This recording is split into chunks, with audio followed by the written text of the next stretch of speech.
ஓத்தின் பொருள் முடிவும் இத்தனையே உத்தமன் பேயேத்தும் திறமறினின் ஏழைகால் ஓத்ததனை வல்லீரேல் நன்று அதனை மாட்டீரேல் மாதவன் பேர் சொல்லுவதே ஓத்தின் சுருக்கு.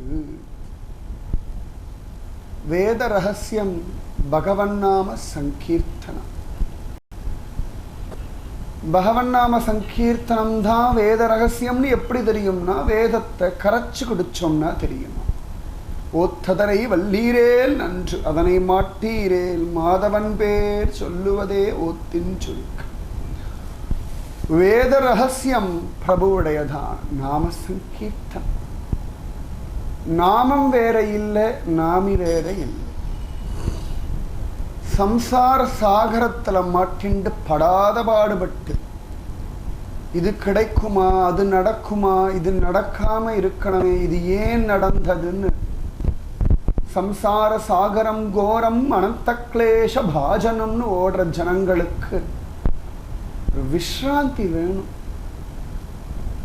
சரீரத்துக்கு என்னென்னமோ பண்றா, ஆனா அது என்னமோ நமக்கு ஒன்றும் சுகம் தரா மாதிரி தெரியல. ஏன் சரீரம் சுகம் தர மாட்டேங்கிறது?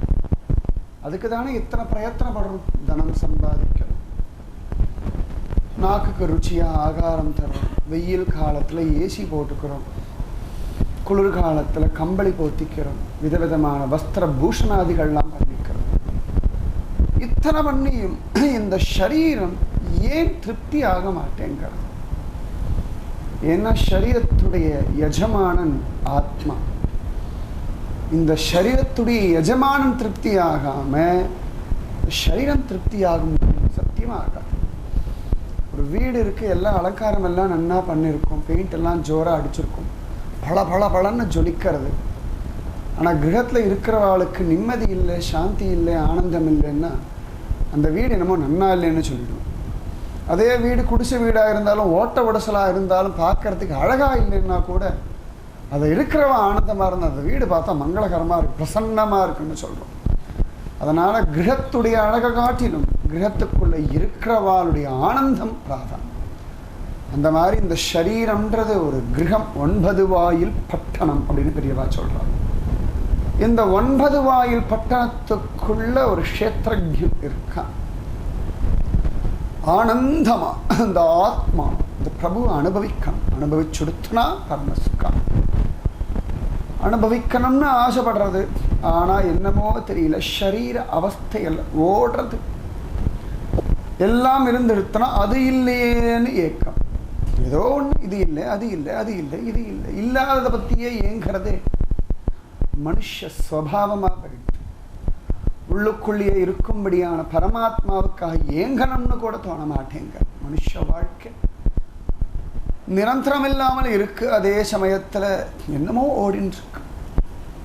அப்படி ஓடக்கூடியதான இந்த மனுஷ சரீரம் புண்ணியம் சம்பாதிக்கணும். ஏன்னா 84 லட்சம் யோனிகள்ல ஒண்ணு தான் மனுஷ யோனி. 84 லட்சம் சரீர பேதங்கள், இதுல ஒண்ணு தான் மனுஷ சரீரம். இதுக்கு மட்டும்தான் சிந்தனா சக்தி இருக்கு. அதுக்கெல்லாம் சிந்தனா சக்தி இருக்கு. சரீர சுகத்தை அடிப்படையான கொண்ட சிந்தனா சக்தி. சிங்கத்துக்கு தன் ஆகாரம் என்னன்னு தெரியும், மானை எப்படி அடிக்கணும்னு தெரியும். மானுக்கு தன்னுடைய ஆகாரம் என்னன்னு தெரியும், அதை எப்படி சாப்பிடணும்னு தெரியும், அதெல்லாம் நன்னா தெரியும். ஆனா தான் ஆத்மா, தான் சரீரத்தை கடந்ததான ஒரு வஸ்துன்னு அதுக்கு சத்தியமா உணர முடியாது. ஆனா மனுஷ சரீரத்துக்கு தான் யார் என்ன பண்றோம், ஏது பண்றோம், ஏன் இன்னும் திருப்தி இல்லைன்னு சிந்தனை நல்லா பண்ணிட்டு இருக்கோம். ஏன் திருப்தி ஆகலை, ஏன் திருப்தி ஆகலை, ஏன் திருப்தி ஆகலைன்னு ஒரு சிந்தனை இருக்கு. இது எதனால திருப்தி ஆகும் தெரிய மாட்டேங்கிறது. அதற்கு பதில் சொல்றதுக்காகத்தான் பக்தர்களுடைய அவதாரம் இந்த லோகத்துல. அதுவும் கலியுகம் சர்வசிரேஷ்டமான ஒரு யுகம். இங்க பக்தி ஒண்ணுதான் ஜெயிக்கும். பக்தி ஒண்ணுதான் நித்திய யௌவனத்தோட இருக்கு.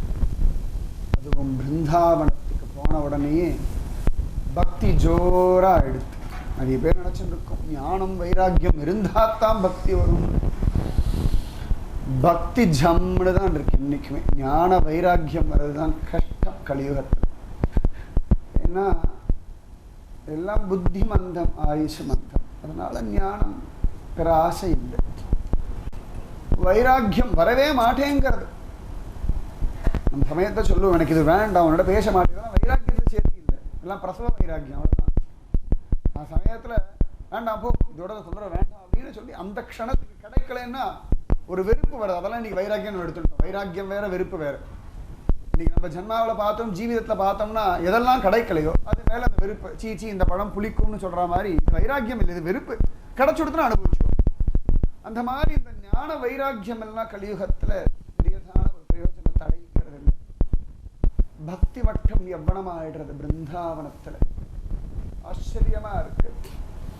அம்மா வயசாவா குழந்தைகள் எவ்வளத்தில் இருப்பா. இங்க விரோதமா அம்மா எவ்வளத்துக்கு வந்துட்டா குழந்தைகள் அப்படியே வயசானவர்களா இருக்கா. என்ன பண்ணையும் ஞான வைராக்கியத்துக்கு பலம் கதறி அழறா. எங்கேந்தோ நாரத மகர்ஷி வந்துட்டார். ஆச்சரியமா இருக்கு. ஒரு வழி சொல்லுங்க, என்னது இது? உலகத்துக்கு மாறான ஒரு விஷயமா இருக்கே. ஞான வைராக்கியம் எல்லாம் இங்க விருத்தத்தோட இருக்கு. பக்தி என்னமோ எவ்வளவா இருக்கேன்னு அவள் கேட்க, அம்மா இது பிருந்தாவன மகிமை. கலியுகத்துல பக்திக்கு தான் பிராதானியம். ஞானத்தையும் வைராக்கியத்தையும் ஏத்துக்கிறதுக்கு உலகத்துல யாரும் தயாரா இல்லை. ஏன்னா ரொம்ப சிரமமா இருக்கு. ஆனா பக்தி பரம சுகமா இருக்கம்மான்னு சொல்லி அந்த நாரதர் தான் எல்லா காவியத்துக்குமே ஒரு ஆதியா இருக்க. அது என்ன ரகசியம்னு சொல்லல. பகவானுக்கு ரொம்ப பிரீத்தியுடையவராக இருக்கிறதுனால இந்த நாரத மகர்ஷி எல்லா விதமான புராணங்களுக்கும் ஆதி ரகசியமா அவர் தான் இருக்கார். அத்தனை சிரேஷ்டமா பாகவத விஷயத்தை சொல்றார். பாகவதம் நிஜமாவே பரம புண்ணியமான ஒரு விஷயம். லோகத்துல இதுக்கு சமானமா எதுவும் இல்லை. அப்படி என்னதான் இருக்குதுல்ல? முழுக்க முழுக்க பக்தி, நிர்குண பக்தி, சகுண பக்தி, குழந்தைகள் பண்ற பக்தி, பாவிஷ்டன் பண்ணக்கூடியதான பக்தி, துவேஷத்துல சிசுபாலன் பண்ண பக்தி, பயத்துல கம்சன் பண்ண பக்தி, காமத்துல கோபிகள் பண்ண பக்தி, அசுரஜாதியா இருந்தாலும் பிரகலாதன் செஞ்ச பக்தி, அவமானத்தினால துருவன் பண்ண பக்தி. பார்த்தோம்னா பக்தி எப்படி வேணா யாருக்கு வேணா லபிக்குன்றதை நிரூபணம் பண்ணக்கூடிய ஒரு கிரந்தம் தான் ஸ்ரீமத் பாகவதம். துருவனுக்கு அவமானத்தினால தான் பக்தியே வந்தது. பிரகலாதனுக்கு தடை போட்டதுனால தான் பக்தி வந்தது. கோபிகளுக்கு காமத்தினாலே பக்தி வந்துடுத்து. சிசுபாலனுக்கு துவேஷ பக்தி, கம்சனுக்கு பயபக்தி, யசோதைக்கும் தேவகிக்கும் வாத்சல்ய பக்தி, அர்ஜுனனுக்கும் குச்சேலருக்கும் சக்கிய பக்தி, கோபர்கள் பலராமனுக்கு எல்லாம் தாசிய பக்தி, பிராத்ரு பக்தி. பார்த்தோம்னா பக்தி தான் வாழ்க்கையுடைய ரகசியம். கலௌ பக்தி, கலௌ பக்தி. பக்தி தான் கலியுகத்தில் எல்லாத்த காட்டிலும் சர்வசிரேஷ்டம் இந்த பக்தி. அத்தனை வசத்தி. ஒண்ணுமே கிடைக்கலையே அப்படின்னா கூட பக்தி கிடைச்சுடுத்தா எல்லாம் கிடைச்சிடும். பக்தி ஒரு நீங்காத தனம். அந்த செல்வம் ஒருத்தனுக்கு வந்துடுத்து, குரு கிருபை வந்துடுத்துனா எல்லாமே கிடைச்சிடும். அத்தனை சிரேஷ்டம் அந்த பக்தியுடைய பலம். பாகவதத்துடைய ரகசியம் இதுதான். குந்தி பக்தி, உத்தரையுடைய பக்தி, திரௌபதி பக்தி, பஞ்சபாண்டவருடைய பக்தி, பரீட்சித் மகாராஜாவுடைய பக்தி, சுகபிரம்ம மகர்ஷியுடைய பக்தி, சூத பௌராணிகருடைய பக்தி, சௌனகாதி முனிவர்களுடைய பக்தி, சனகாதி முனிவர்களுடைய பக்தி, எல்லாம் பக்தி பிரவாகம் தான். எல்லாம் பக்த லட்சணங்கள். பாகவத புருஷாளுடைய ஸ்ரத்த, வினயம், விஸ்வாசம், இதுதான் ஸ்ரீமத் பாகவதம். குரு கிருபை இருந்தால் நமக்கு ஒண்ணுமே கிடைக்கலன்னு தேடினா கூட குரு கிருபை கிடைச்சுடுனா எல்லாம் கிடைச்சிடும். ஒரு பிராமணனுக்கு யதி கிருபையினால குழந்தை பாக்கியம் சம்பவிக்கும்னு குரு கிருபை பண்ணிட்டார். எல்லாம் வேண்டாம், ஒன்றும் சுகமில்லைன்னு ஓடினவனுக்கு குரு கிருபை கிடைச்சது, எல்லாமே திரும்ப கிடைக்கிறது. அதுதான் குருவுடைய அருள். குரு கிருபை இருந்தா எல்லாமே சாத்தியம். நிஜமாவே பாகவதமே குரு கிருபை தான். எப்படி ஸ்ரீமத் ராமாயணத்தில் சுந்தரகாண்டம் குரு மகாத்மியம் சொல்கிறோமோ அந்த மாதிரி பாகவதமே குரு போட்ட பிச்சை தான். குருவுடைய வார்த்தையை நம்பின சிஷ்யனுடைய வார்த்தை தான் இந்த ஸ்ரீமத் பாகவதம். அத்தனை விசேஷம் அந்த குரு கிருபை. அதில் மயங்கி அந்த பிராமணன் வார்த்தையை கேட்டு மனைவியிடத்தில் உனக்கு குழந்தை பிறக்கும்னு சொல்ல அவளுக்கு இது சுகம் இல்லைன்னு தோணி போயிட்டான். மனுஷ ஜென்மாவில் சர்வசிரேஷ்டம் குழந்தை பாக்கியம். இல்லற தர்மத்துடைய பலமே அதுதான். எத்தனையோ சந்தர்ப்பங்களில் பார்த்தோம்னா மகாத்மாக்களான சன்னியாசிகள் கூட அடடா அவசரப்பட்டு சந்நியாசம் வாங்கிட்டுட்டேனே, கிரகஸ்த தர்மத்தில் இருந்தால் உத்தமமான குழந்தை எனக்கும் கிடச்சிருப்பானேன்னு ஏங்கினதும் நிறைய காண கிடைக்கலாம். கிரகஸ்த தர்மமே இல்லை அப்படின்னா மகாத்மாக்களுடைய அவதாரமே இந்த லோகத்தில் கிடையாது. யாரோ சில மகாத்மாக்கள் மட்டும்தான் அயோனிஜர்களாக கர்ப்பவாசம் இல்லாமல் பிறக்கின்றார்கள். மற்றவா எல்லாம் பார்த்தோம்னா கர்ப்பவாசத்தில் தானே இருக்கார்கள். அந்த மாதிரி அந்த குரு வார்த்தை அந்த பிராமணன் பரிபூர்ணமாக நம்பினான். மனைவியிடத்தில் சொன்னான். ஆனால் மனைவி பார்த்தா ஐயோ இதெல்லாம் ரொம்ப கஷ்டம், அழகெல்லாம் போயிடும், 10 மாதம் யார் சுமக்கிறது, எவ்வளவு சிரமப்படணும், நமக்கு பிடிச்சதை சாப்பிட முடியாது, பிடிச்ச காரியத்தை பண்ண முடியாது, வாயாடியாக இருக்கா, பாபிஷ்டையாக இருக்கா. ஷரீரமே தேகாத்ம அபிமானின்னு சொல்லும்படியே ஷரீரம் தான் பரம போக்கியமானது, அதை சுகப்படுத்துறது தான் ஜென்மாவுடைய பிரயோஜனம்னு இருக்கா. அவள் எவ்வளவு மோசமானவளாக இருந்தாலும் கூட இந்த பிராமணன் குரு கிருபையை நம்பினான். குரு கிருபை பண்ணிட்டா அப்படி அந்த குருவுடையதான ஆசீர்வாத பிரசாதத்தை மாட்டுக்கும் கொடுத்துட்டான். குரு கிருபை ஒரு நாளும் வீண் போகவே போகாது. அவன் பாடு தியானம் பண்ணின்னு இருக்கான். காலத்தில் இவன் தெரிஞ்சவரிடத்துல குழந்தைய வாங்கிண்டு அந்த குழந்தைய தன் குழந்தைன்னு சொல்லி எல்லாம் ஏடாவிடம் பண்ணிட்டு இருக்கான். மாடும் பிரசவிச்சுடுத்து, நம் மாட்டுக்காத்தரோட ஒரு ஆண் பிள்ளை வித்துடுத்து. கோகர்ணன் குரு கிருபையினால் பிறந்த குழந்தை. குரு பிரசாதம் நிஜமாவே விசேஷம்தான். மாடா இருந்தாலும் குரு பிரசாதத்துக்கு பெரியதான பிரயோஜனம் உண்டுன்றதை நிரூபணம் பண்றது. எல்லாரும் ஆச்சரியமா மாடு போட்ட ஆண் பிள்ளைய வந்து பார்க்குறான். நேரம் இல்லை, அதனால ரொம்ப முக்கியமான சில விஷயங்கள் மட்டும் தொட்டுட்டு அப்படி போயின்னு இருக்கேன். ரொம்ப நேரம் இல்லை, பெரிய விஸ்தாரமாக விஸ்ராந்தியாக சொல்ல வேண்டிய விஷயம் நேரம் இல்லை, அதனால அங்கங்கே தொட்டுட்டு தான் போயின்னு இருக்கேன். அந்த கோகர்ணனை வந்து பார்க்குறா. மாடு காது இருக்கிறதுனால கோகர்ணன் பேர் வச்சுட்டான். அது துந்துகாரி பாபிஷ்டனாகவே இருக்கு. குரு கிருப்பையால் பிறந்த குழந்தை உத்தமனா இருக்கான், பக்தனா இருக்கான், பகவத் தியானத்தோட இருக்கான். பகவத் பக்தி தான் வாழ்க்கையில் பிடிஞ்சுட்டான். அதே கதியில் இருக்கான். இந்த பையன் பண்ற அட்டகாசம் துந்துகாரி பாபிஷ்டனா இருக்கான். எத்தனைக்கத்தனை தாயும் தந்தையும் உத்தமர்களா இருக்காளோ அத்தனைக்கத்தனை குழந்தையும் நல்லதா இருக்கும். மனுஷாளுடைய எண்ணங்கள் செடி கொடிகளை கூட அழிச்சு போட்டுரும். அவ்வளவு மோசமான எண்ணம் உண்டு மனுஷாளுக்கு. பலம் உண்டு, மனோபலம். அதே மனுஷ மனசு ரொம்ப விசேஷமாக இருந்துடுத்துனா பட்டு போன மரம் கூட துளுத்து வரும். மன ஏவ மனுஷியானாம் காரணம். மனசுதான் மனுஷாளுடைய பலமும் பலவீனம். மகாபாவியா இருக்கான், துக்கம் தாங்களை என்ன பண்றதுன்னு புரியல. கோகர்ணன் சொல்லிட்டான்ப்பா, இந்திரனுக்கும் சுகம் இல்லைப்பா, நச்ச இந்திரஸ்ய சுகம் நாஸ்தி, கிஞ்சித்து கூட கிடையாதுப்பா, யாருக்கும் கிடையவே இல்லைப்பா, சக்கரவர்த்திக்கு கூட சுகம் இல்லை. யார் எல்லாத்தையும் விட்டுட்டு ஏகாந்தமா விரக்தனா வைராக்கியசீலனா பகவானே கத்தின்னு இருக்கானோ அவனுக்கு தான்ப்பா சுகம், அவனுக்கு தான் சுகமஸ்தி அப்படின்ட்டான். பக்தி பண்ணுப்பா, நாமஜபம் பண்ணுப்பா, மகானுபாவர்களோட சேர்க்க வச்சுக்கோப்பா, சத்சங்கம் வச்சுக்கோப்பா, ஆனந்தம் உண்டாகும்பான்னுட்டான். இந்த கோகர்ண குழந்தையுடைய வார்த்தையை கேட்டான். நல்ல கதி அடைஞ்சுட்டான். அட்டகாசம் பண்ணுறான் துந்துக்காரி. யார் சொல்லியும் கேட்கறதில்லை. ஷரீர யவ்வனம் வேற, ஸ்திரீ சரீரம் அனுபவிக்கணும்னு சொல்லி கிரகத்திலேயே கொண்டு வந்து வச்சுட்டு எல்லா விதமான செல்லாமங்கள் பண்ணிட்டு அவர்களை திருப்திப்படுத்திட்டு அவர்கள் தன்னை திருப்திப்படுத்துறான்னு நினச்சிட்டு இருந்தா அவர்கள் தங்களை அழிச்சுட்டு இருக்கான்னு கூட அவனுக்கு தெரியலை. எல்லா பெரியவாளுமே சொல்லுவா, எல்லாரும் ஸ்திரீகள் பாவம். ஆனால் பல பெரியவா சொல்கிறா புருஷாதான் பாவம்னுட்டா.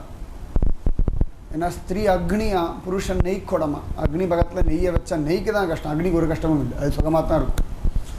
அதில் அக்னி நெய்யை வார்க்க வார்க்க வார்க்க நெய் கரைஞ்சி போகும், அக்னி ஜோராக தக தக தக தகான்னு எரியும். அதனால் அந்த ஸ்திரீகளை அவன் நம்பிட்டான். அதுவும் ஷரீர சுகம் தந்துண்டு வேசிகளாக இருக்கிறவாள் அவ்வளவு தூரம் நம்பினான்.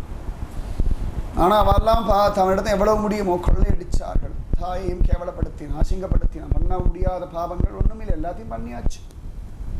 பார்த்தா அந்த ஸ்திரீகள் ஒரு நாள் இவனையும் கொண்டு போட்டுட்டா ரகசியமா. பிரேதமா அலையற. ஏன்னா பாபம் துஷ்ட சேர்க்க. அதனால தான் நாரத மகர்ஷி பக்தி சூத்திரத்தை சொல்லும்போது சொல்றார், துஸ்ஸங்க சர்வதைவ தியாஜ்யக. விட்டுடுங்கோ, பொய் சொல்லியாவது விட்டுடுங்க. சத்சங்கம் இல்லைன்னா கூட ஏதான ஒரு ஜென்மாவில் ஒரு கிருப்பையில் தப்பிச்சு குழைச்சி போயிடலாம். துஸ்சங்கத்தில் மாட்டின்னு விட்டோம்னா மீண்டு வர்றது ரொம்ப கஷ்டம். அதனால் எப்பாடுபட்டாவது பொய் சொன்னாலும் பரவாயில்ல, துஸ்சங்கத்தில் மாட்டிக்காதேன்னு சொல்கிறா பெரியவா. பொய் சொன்னாலும் பரவாயில்ல, அந்த பொய் நல்லது தானே, சத்தியம் வதன்னா சொல்லியிருக்கு. ஆனால் அந்த சத்தியத்தினால அவனுக்கு ஒரு துன்பம் வரும். துஸ்சங்கத்தில் மாட்டிக்க போகிறேன்னா அவன் சத்தியம் சொல்ல வேண்டிய அவசியம் என்ன இருக்கு? அவசியம் இல்லையே. பொய் சொல்லியாவது துஸ்சங்கத்தை விடுபடணும்னா. ஆனால் இது பிரேத ஜென்மா அடைஞ்ச பிறகுதான் மனுஷ ஜென்மாவுடைய பலம் புரிஞ்சு. அதுதான் கொடுமையே. மனுஷ சுபாவம் என்னன்னா இழந்த பிறகுதான் அழும், இருக்கும் பொழுது அனுபவிக்காது. ஏதான ஒன்று இருக்குன்னா அதுதான் இருக்கே அப்படின்னு இருக்கும். எத்தனையோ பேர் பார்த்தோம், சரீரத்தில் நல்ல பலம் இருக்கு, நல்ல எவ்வளவு இருக்கு, நல்ல திமிர் இருக்கு. அங்கே போகலாம், இங்கே போகலாம், அங்கே போகலாம், இங்கெல்லாம் ஓடுவா. பத்மநாபன் ஒரு எட்டு பார்க்கலான்னு தோணாது. அதுக்குன்னு அவர் எங்கே தானே கிடக்கிறாருன்னு தோணிப்பாரு. ஆஞ்சு ஓஞ்சு கடைசி காலத்தை பார்க்கலாம். ஆஞ்சு ஓஞ்ச பிறகு எங்கே நம்ம சரீரத்தை நடக்கிறதுக்கே ஒரு 5 பேர் தேவைப்படுறது. இங்கே நம்ம எங்கே நடத்துறது நம்ம சரீரத்தை? ஆனால் இவனுக்கு அந்த மாதிரி பிரேத ஜென்மா கிடச்சுன்னா, பிரேத ஜென்மா கதையெல்லாம் கேட்கறது நல்லா இருக்கும், சினிமாலாம் பார்க்கறது நல்லா இருக்கும். பிரேத ஜென்மாவாக இருந்தால் தெரியும்.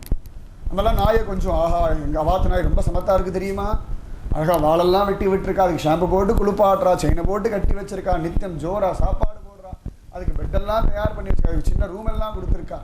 அந்த நாயா இருந்து நாய் பாஷையில் கேட்டால் அது சொல்லணும், நான் படுற பாடு எனக்கு தான் தெரியும். நம்ம மனுஷனாக இருந்து பணக்காராத்து நாய் பார்க்கறது கதை வேற, நாயா இருந்து நாய் படுற அனுபவத்தை அனுபவிச்சா தெரியும். ஏன்னா நம்ம விஷயங்கள்லாம் மனுஷனாக இருந்து பார்க்குறோம், மனுஷனாக இருந்து பார்க்குறோம். அந்தந்த ஜந்துவாக இருந்து பார்த்தோம்னா என்ன கஷ்டம்னு நன்னா தெரியும்.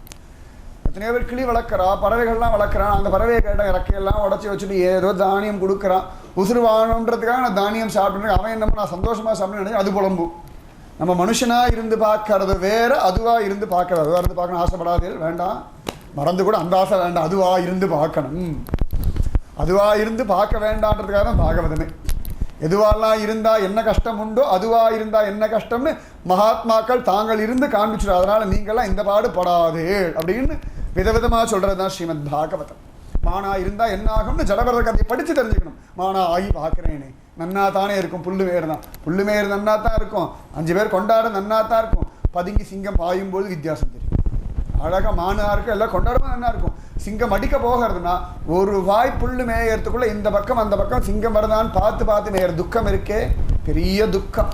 காக்கைக்கு ஆகாரம் போட அந்த ஒத்த கண்ணில் இது ஆகாரத்தை பார்த்துட்டு பின்னாடி யாராவது கஷ்டப்படுத்துகிறாளா தன் அடிக்கிறாளான்னு பார்த்துட்டு ஒவ்வொரு பருக்கையாக எடுத்து சாப்பிட்றதுக்குள்ளே ஏன்டா இந்த ஜென்மா விட்டு தொலைஞ்சாத விடவும் முடியாது. இதுதான் பெரிய துக்கம். மனுஷனாக இருந்த மனுஷனுக்கு மட்டும்தான் இந்த ஆத்மஹத்தியா தற்கொலை பண்ணிக்கொண்ட ஒரு புத்தியே. விலங்கினங்களுக்கு இந்த புத்தியாக எங்கேயாவது ஒரு யானை தற்கொலை பண்ணுறது கேள்விப்பட்டிருக்காளா? ஒரு சிங்கம் தற்கொலை பண்ணுறது லெட்டர் எழுதி போச்சு கேள்விப்பட்டிருக்காளா? சத்தியமாக கிடையாது. எல்லா அட்டகாசம் பண்ணக்கூடாத அட்டகாசம் எல்லாம் பண்ணுறதெல்லாம் பார்த்தா மனுஷ ஜந்து ஒன்று தான். மற்ற ஜந்துக்கள் எல்லாம் தேனேன்னு தான் இருக்குது, பண்ணவும் முடியாது, தெரியாது. அந்த மாதிரி இந்த மனுஷ சரீரத்துடைய பலம் பிரேத சரீரமான பிறகு தெரியாது. நாக்கெல்லாம் வறண்டு போகிறது, அங்கங்கே தொங்கின்றாலே எல்லாரும் சாப்பிட்றா, தன்னுடைய தெரிஞ்சவான்னு தெரியறது, எல்லாம் பார்க்கறான். ஆனால் தான் சொல்கிறது அவளுக்கு கேட்க மாட்டேங்கிறது, தன்னுடைய தேவை அவளால் பூர்த்தி ஆக மாட்டேங்கிறது. கருட புராணம் வாசிக்கணும் தெரியும், போதுண்டாப்பான்னு ஒதுங்கி உட்காந்துருக்கும். அத்தனை மாதிரி அவன் புலம்புன்னு புலம்புறான். என்ன பண்ணுறதுன்னு தெரியலை. கோகர்ணன் தெரிஞ்சது. அப்படி அழகாக என்னமோ கயா சாரதம் எல்லாம் கொடுத்துட்டான். எல்லாத்த காட்டிலும் சர்வசிரேஷ்டமான ஒரே பரிகாரம் பாகவதம் ஒன்று தான், வேறு எதுவுமே கிடையாது. நீங்கள் கோடி கோடி அர்ச்சனை பண்ணுங்கோ, கோடி கோடி தானம் பண்ணுங்கோ, கயைக்கு போங்கோ, பிரயாகைக்கு போங்கோ, எங்கே வேணால் இந்திரலோகம் சந்திரலோகம் கூட போயிட்டு வாங்கோ, ஒரு ஆத்மாவுக்கு சுகம் வேணும்னா பாகவதம் ஒன்று தான். கோகர்ணன் அழகாக ஆற்றுக்கெல்லாம் திரும்பி வந்தார். ராத்திரி அர்த்தராத்திரி வந்து பயப்படுறான். பிரேதம் ஆயாச்சுன்னா மனைவியாக இருந்தாலும் பயப்படுவா, கணவனாக இருந்தாலும் வேண்டான்னுடுவான். அப்பா அம்மா கூட வேண்டாண்டா குழந்தை, நீ சமத்தா அங்கேயே இரு, நாங்கள் எங்கள் லோகத்தில் இருக்கோன்னுடுவா. குழந்தைகளும் அப்பா அம்மா வேண்டான்னுடுவான். மனுஷனாக இருக்கிற வரைக்கும், மனுஷனாக இருந்தாலே பெட்சோர் வந்து கொடுத்தாலே போனா தேவைன்னு சொல்கிறோம். மனுஷ சரீரத்தில் இருக்கும் பொழுதே தாங்க மாட்டேங்கிறதுன்னா இங்கே மனுஷ சரீரமே இல்லை அப்படின்னா பயங்கரமாக இருக்கும். பிரேதத்தெல்லாம் பார்க்கணும், பார்க்க வேண்டிய அவசியம் இல்லை, சொல்கிறேன். அது என்னன்னு வர்ணிக்கவே முடியாது. அவ்வளவு கேவலமாக, அவ்வளவு கொடூரமாக, அவ்வளவு அசிங்கமாக, இதுக்கு மேலே அசிங்கமாக இருக்க முடியாது. பையன் பிரத்யட்சத்தில் பார்த்துட்டு சொல்கிறேன். பிரேதங்களை கொச்ச கொச்சன்னு பிரேதங்களை பார்த்துட்டு சொல்லிட்டு இருக்கேன். ஏதோ சும்மா சொல்ல நினைக்க வேண்டாம். கொச்ச கொச்ச கொச்ச கொச்சன்னு எறும்பு கூட்டம் மாதிரி பிசாசு கூட்டங்களை சுற்றி வர நின்று பார்த்துட்டு சொல்லிட்டு இருக்கேன். பிரத்யட்சமாக பார்த்துட்டு சொல்லிட்டு இருக்கேன். வர்ணிக்க முடியாத அளவுக்கு படு கேவலமாக, படு அசிங்கமாக, இதை விட பயங்கரமாக உலகத்தில் ஒரு விஷயம் இருக்க முடியாது. அவ்வளவு பயங்கரமாக இருக்கும். அந்த மாதிரி வந்து எல்லாம் சத்தம் போட, அது பேசுறது அதுக்கு புரியவும் புரியாது, ஏதோ சத்தமெல்லாம் போடுறது. ஆனால் கோகர்ணன் பக்தனாக இருக்கிறதுனால, சத்சங்கத்தில் இருக்கிறதுனால தைரியம். என்ன சரீரம் தானே, எப்படியும் ஒரு காலத்தில் இந்த சரீரம் இதுவாக போகிறது, ஏதோ ஒரு பேதம் அலைகிறதுன்னு. என்னடா அது யாருன்னு கேட்டால் சொல்கிறது, நான் தாண்டா உன் தம்பி இந்துகாரி, அண்ணா தம்பி ஏதோ சொல்லிட்டு கிடக்கிறது. எங்கள் வேணா இருந்துட்டு போட்டுமே, என்னாச்சு, அது பேதமாக அலைகிறது. இந்த மாதிரிலாம் ஆயிடுத்து. அவள் தான் என்னை கொலை பண்ணாய், எல்லா கதையும் ஆச்சு. உனக்கு தான் நான் கயாசிரார்த்தம் பண்ணிட்டேனே, நல்ல கதி அடைய வேண்டியது தானே, நீ வேற, நீ என்னமோ பண்ணன்னு பேர் தான் வழி, எனக்கு ஒன்றும் வந்து சேரலை. வந்து சேர்ந்தும் என்னுடைய தான துக்கம் நாசமாகலை. கயாசிரார்த்தம் பண்ணியே பிரேதத்துக்கு நல்ல கதி கிடைக்கலன்னா, இந்த காலத்தில் வாத்தியார்கள் பண்ணுற அட்டகாசம் நமக்கும் தெரியும், அவர்களை நம்ம பண்ணுற அட்டகாசம் அவளுக்கும் தெரியும். அவள் சும்மா கெட்டு போகலை, எடுத்ததே நம்ம தான். அன்றைக்கி மட்டும் லீவு போடவே முடியாது நமக்கு. சாரத அன்றைக்கி மட்டும் ஃபுட்பால் மேட்ச்லேருந்து கிரிக்கெட் மேட்ச் எல்லாத்துக்கும் லீவு போட முடியும். ஊரில் யாருக்காவது கல்யாணம்னா 3 நாள் முன்னாடி லீவு போட முடியும் நமக்கு. ஆனால் ஸ்ரார்த்தம்ன்ற உத்தமமான ஒரு கர்மாவுக்கு கூட லீவு போட முடியாதுன்னு எல்லாம் சொல்லிட்டு இருக்கோம். உலகத்தில் நடக்கக்கூடிய அசிங்கமான யதார்த்தத்தை உள்ளபடி சொல்லிட்டு இருக்கேன். ஆனால் பழி போடுறதெல்லாம் அவன் மேலே போட்டுருக்கோம். அந்த மாதிரி அவர்கள் பண்ணக்கூடிய காரியங்களில் எத்தனை ஜீவனுக்கு நல்ல கதி கிடைக்கும்ன்றது நிச்சயம் இல்லை. அதனால் இதை விட உத்தமமாக எதாவது தேடுறான்ட்டான் கோகர்ணன். சிந்திரமணி பார்க்குறான், கயாசிராதத்துக்கு மிஞ்சி என்ன இருக்குது? எல்லார் இடத்தையும் போய் கேட்டு கேட்டு கேட்டு கேட்டு கேட்டு சூரிய பகவான் இடத்துலையும் கேட்டு, பாகவத சப்தாகம் பண்ணுடா, எல்லா பாவத்துக்கும் ஒரே பரிகாரம் அதுதான், எல்லா ஐஸ்வர்யத்துக்கும் ஒரே கதியும் அதுதான். நிறைய பேர் பாவத்துக்கு பரிகாரம் மட்டும்தான் பாகவதம் நினச்சிட்டு இருக்கோம். சர்வ ஐஸ்வர்ய கிரந்தமும் ஸ்ரீமத் பாகவதம் தான். ஐஸ்வர்யமும் கிருஷ்ண கதை தான், பாபத்தை நாசம் பண்ணக்கூடிய சக்தியும் கிருஷ்ண கதை ஒன்று தான். அதனால் சப்தாகம் பண்ணுட்டா, அழகாக ஏற்பாடெல்லாம் பண்ணிட்டான். பாரத பூமியுடைய பலம் 365 நாளும் சப்தாகம் நடந்துகிட்டே இருக்கு. ஒரு இடத்துல முடியறதுக்குள்ள எடுத்து ஆரம்பிச்சிடும். சுயம் அனுபவத்தை பார்த்து தானே இருக்கும். பாகவதம் நடந்துட்டே தான் இருக்கு. இந்த காலம் இந்த நேரம் எல்லாம் சொல்லிட்டு இருக்கோம். பெரியதான கூட்டம் இல்லைன்னா கூட எத்தனையோ மகாத்மாக்கள் எத்தனையோ குகைகள் ரகசியமாக உட்காந்துட்டு பாகவத சப்தாகம் பண்ணுறதுக்காக ஜன்மா ஓட்டுறவா இருக்கா. யார் இடத்துலையும் பேச மாட்டா, யார் இடத்துலையும் பழக மாட்டா, ஒரு குகையில் உட்காந்துட்டு பாகவத சப்தாகம் பண்ணுறது தான் வாழ்க்கை. அப்படியே வாசிச்சுட்டு இருப்பா, அப்படியே நாமஜபம் பண்ணுவா. ஒரு வாரம் முடிஞ்சு அடுத்த சப்தாகம். அதுக்கு கூட்டமும் சேர்க்க மாட்டா, தனியே ஒரு பெரியதான இதெல்லாம் ஒன்றும் இல்லை, தான் உண்டு தன் பாகவதம் உண்டு. ஏன்னா ஸ்வயம் கிருஷ்ண ராதிகா கிருஷ்ண ஸ்வரூபம். அதனால் பாகவத சப்தாகம் விசேஷம். நித்தியம் பார்த்தோம்னா இன்றைக்கும் எத்தனையோ பேருடைய வாழ்க்கை பாகவத சப்தாகத்தில் நடந்துருக்கு. சத்தியமாக சப்தாகம் ஒன்று தான் எத்தனையோ பேருடைய ஜீவிதமாகவே இருக்கு. அந்த மாதிரி பாகவத சப்தாகம் எல்லாம் ஏற்பாடு பண்ணால் எல்லாரும் வந்தா. ஏற்பாடு பார்த்தா துந்துகாரிக்கு தானே எல்லாரும் வந்துட்டா. அதுதான் பாகவதம். ஒருத்தருக்காக பண்ணாலும் 5 பேருக்காக பண்ணாலும் எல்லாருக்கும் அதில் அருகத்தை உண்டு. எல்லாருமே ஸ்ரோதாக்கள் தான். ஆனால் பகவானே வந்து கேட்குறானாச்சு, அதனால் அத்தனை பேருக்கும் அங்கே அருகத்தை உண்டு. அந்த மாதிரி ஏன்னா ஒரு மல்லிகை புஷ்பம் ஒருத்தர் 5 முழம் கொடுத்து வாங்கி தலையில் வச்சுக்கலாம். ஆனால் வாசனை அவளுக்கு மட்டும்தானே கிடையாது, எல்லாருக்கும் உலகத்தில் போகும். யார் பக்கத்தில் போனால் மகாபாவி போனால் அந்த வாசனை போய் சேரும். அற்புதமாக ஒரு வண்டு போச்சுனாலும் அதுக்கும் மல்லிகைப்பூ வாசனை அதுவும் ஓடி வரும். ஒரு நாய் வந்தாலும் அதுக்கும் வாசனை தெரியும். இன்னொரு மனுஷா போனால் நல்ல மல்லிகைப்பூ வாசனை இருக்கே, சொல்ல முடியாது. நம்ம நான் தான் பணம் கொடுத்து வாங்கினேன், உனக்கு அந்த வாசனை கிடையாது, மல்லிகைப்பூ கிட்ட சொல்ல முடியாது. ஒரு அல்ப மல்லி புஷ்பத்துக்கே வாசனை எல்லாருக்கும் கொடுக்கக்கூடிய சக்தி உண்டுன்னா கிருஷ்ண கதை பாகவதம் பொது சொத்து. தனி சொத்து தான், பொது சொத்து தான். அவாவா முகத்தை எப்படி தனி சொத்துனா, எல்லாரும் ஒரே மல்லிகைப்பூவுடைய மனத்தை நுகர்ந்து பார்த்தாலும் அவாவா மூக்கு வழியாக உணரும் பொழுது அவா உணர்ந்து அனுபவிக்கிற மனம் வேறு, அதனால தனிச்சொத்து. ஆனால் இருக்கிறதுனா ஒரு மல்லி புஷ்பம் தான், ஆனால் அதனால பொது சொத்து. பொது சொத்து தனிச்சொத்து, தனிச்சொத்து பொது சொத்து. அந்த மாதிரி துந்துகாரிக்காக தான் பாகவதம். ஆனால் எல்லாரும் வந்துட்டாளாம். அழகா உட்காந்தான் கோகர்ணன், தன்னை மறந்தான். பகவானே, என்ன காரணத்துக்காக என்ன நீ படைச்சன்னு எனக்கு புரிஞ்சு போயிடுத்தான். எல்லாரும் பல பேர் கிண்டல் பண்ண, மாட்டுக்காது பயில போடா அப்படின்ட்டாளாம். அவன் அதெல்லாம் கவலைப்படலை. சரீரம் எப்படி இருந்தா என்ன, கிருஷ்ணா நீ உகந்தா போதும் தான். பிரபு நீ உகக்கணும். நம்ம சரீரம் அழகா இருக்கா, 10 பேர் கிண்டல் பண்றாளா, 50 பேர் கொண்டாடாளா, பிராதானியம் இல்லை. அந்த சரீரம் பகவான் உகந்துட்டானா போதுமே. குப்ஜியை உகந்துட்டானே, யாருமே வேண்டான்னு ஒதுக்கி தள்ள ஒரு சைரந்திரிய சுந்தரின்னு சொல்லி சந்தனத்தை வாங்கினான்னா அவன் உகந்ததுனால இன்னி வரைக்கும் பாகவத சைரந்திரிக்கு ஒரு இடம் கிடைச்சிருது. அதனால அவன் உகக்கணும், அவ்வளவுதான். காளியனுக்கும் ஒரு இடம் கிடைச்சிருது பாகவதத்துலன்னா. இவன் உகந்த ஒரு காரணத்தினால சிவபாகத்திலேருந்து கம்சன் வரைக்கும் பேசிட்டு இருக்கோம். பாகவத கிருஷ்ணனை பத்தி நல்ல விஷயம் மட்டுமா பேசிட்டு இருக்கோம். கம்சனுடைய அட்டகாசத்திலேருந்து மகாபாவிகள் எல்லா ரகசியத்தையும் பேசிட்டு இருக்கோம். ஏன்னு கேட்டா கிருஷ்ணனே உட்காந்து அவளை பத்தி கேட்டனால, அவளை ஸ்மரிச்சதுனால அவளுடைய விஷயத்தையும் நம்ம ஸ்மரிக்கும்படியா பிரபுனாதான் கிருஷ்ண கிருபை. அந்த மாதிரி அவ்வளவு வழக்கம் இந்த துந்துகாரிக்காக ஏற்பாடு பண்ணா எல்லாம் வந்துட்டா. அழகாக ஒரு மூங்கில்ல போய் உட்காந்து கொடுத்து தேவேன்னு பிரேதம். இவன் சொல்ல சொல்ல சொல்ல கேட்கறது. மனுஷ சரீரம் இருக்கும் பொழுது கேட்கல. சரி எப்பொழுதாவது கிடச்சிருக்கேன்னு கேட்கறதான் ரொம்ப கஷ்டம். பிரேத சரீரத்தில் உட்காந்து கேட்கறது. மனுஷ சரீரத்தில் உட்காந்து பாராயணம் பண்ணுறதே கஷ்டம், சிரவணம் பண்ணுறதே கஷ்டம். அப்படின்னா பிரேத சரீரமாக இருந்து ஒரு மூங்கிலுக்குள்ளே உட்காந்து இங்கே வசதியாக உட்காந்து எப்படிலாம் முடியுமோ அப்படிலாம் உட்காந்துட்டு அழகாக நம்ம சரீரத்துக்கு எது வசதி அப்படி அங்கெல்லாம் பிரேத சரீரம் அதுக்கெல்லாம் வசதியெல்லாம் ஒன்றுமே கிடையாது. அது எப்படி தலையெழுத்து இருக்கணும் அப்படி தான் இருந்தாகணும். அதில் ஒரு மூங்கில்ல வேற அடபட்டு இப்படி கேட்கறது. கோகர்ணன் பரமஸ்ரத்தையோட சொல்ல இது ஒன்று தான் தனக்கு கதின்னு கோகர்ணன் சொன்ன வார்த்தையை அப்படியே நம்பித்து. ரொம்ப ஆச்சரியமான ரகசியம் இந்த பாகவத மகாத்மியம். இது ஒன்று தான். எத்தனையோ மகாத்மியம் தான். இந்த மகாத்மிய பெரிய ரகசியம் என்னன்னா, துந்துகாரி திரும்ப வேற யாரிடத்துலையும் போய் எனக்கு என்ன கதி சொல்லுங்கோன்னு மறந்தும் கேட்கல. கோகர்ணன்ற ஒருத்தனை பரிபூர்ணமா நம்பினா துந்துகாரி. ஒரு குரு இவன் எனக்கு கோகர்ணன் கிட்ட சொல்லிட்டோம், இவன் பண்ணுவானா பண்ண மாட்டானா இன்னொரு ஆகிட்ட போய் கேட்கலாம். ஒவ்வொருத்தரையா பயமூர்த்தி பயமூர்த்தி பயமூர்த்தி கேட்டுருந்தான்னா துந்துகாரி சத்தியமா நல்ல கதி அடைஞ்சிக்க மாட்டான். ஒரு கோகர்ணனை நம்பினா அவன் சொன்னான் பாகவத சப்தாகம் சரி, நீ சொல்ற கேட்கறேன், நீ எத்தனையோ இடங்கள்ல போய் சிரமப்பட்டிருக்க, நீ இவ்வளவு தூரம் கேட்டிருக்க, உன் வார்த்தையை பரிபூர்ணமா நம்புறேன். துந்துகாரிக்கு இந்த விசுவாசம் கோகர்ணத்தை இல்லை, பாகவத மகாத்மியமே இல்லை. பாகவத மகாத்மியத்தோட அஸ்திவாரம் இது ஒன்று தான். மற்றதெல்லாம் கதை தான். அதெல்லாம் கதை என்ன ஆச்சு ஏதாச்சும் உங்களுக்கு எல்லாம் நல்லா தெரியும்.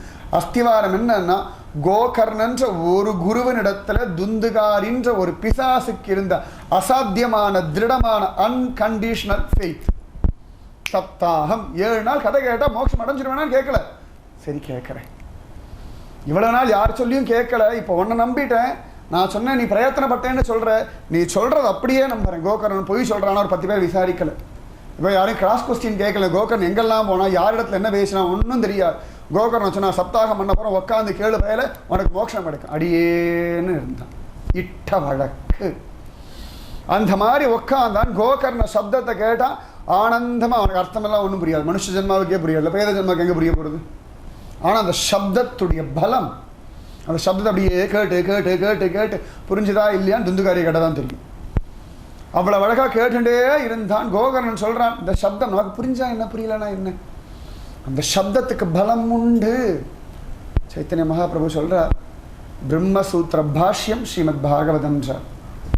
பிரம்மசூத்திர பாஷ்யம் ஏன்னா ஜன்மாத்யஸ்ய யதோன்வயாத்துன்னு தானே ஆரம்பிக்கிறது. பிரம்மசூத்திரத்தில் ஜன்மாதி அஸ்ய யதஹ அத்தஹன்னு ஒரு வார்த்தை இருக்கு.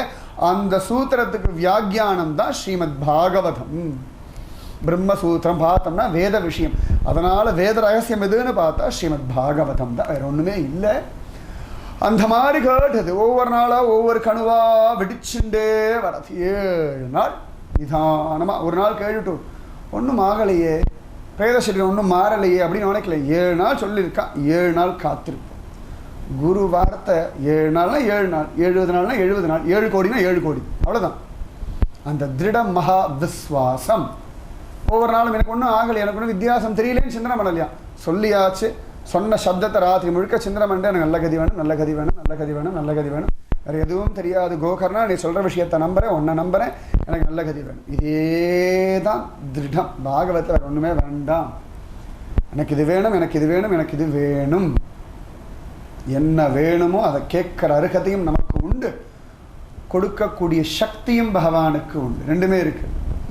நமக்கும் அருகதை இருக்குது கேட்கறதுக்கு, கொடுக்கக்கூடிய சக்தியும் பரிபூர்ணமாக அவனுக்கு இருக்கு. நடுவில் விஸ்வாசம் ஒன்று தான் நூலிழ. இந்த நூல் எவ்வளவு தான் ஸ்ட்ராங்காக இருக்கோ அதுக்காக பிடிச்சி இழுத்துடலாம்.